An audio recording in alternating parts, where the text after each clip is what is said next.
కాల్చేటప్పుడు ఆయన గుండెలు చూపించి ఒకే ఒక మాట అన్నాడు, నా రక్తం చిందించిన ప్రతి బొట్టులోంచి ఒక అల్లూరి సీతారామరాజు పుడతాడు అని.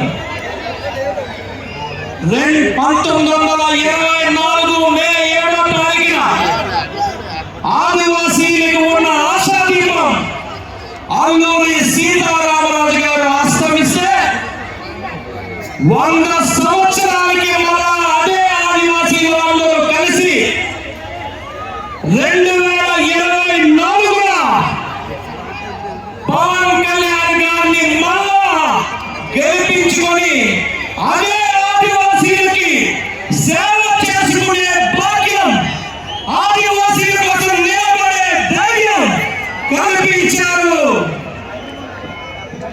జగన్ రెడ్డి. ఇంకా అర్థం కాలేదా జనసేన పార్టీ అంటే ఎందుకు పుట్టిందో? తమ్ముడు సుందర విజయ్ కుమార్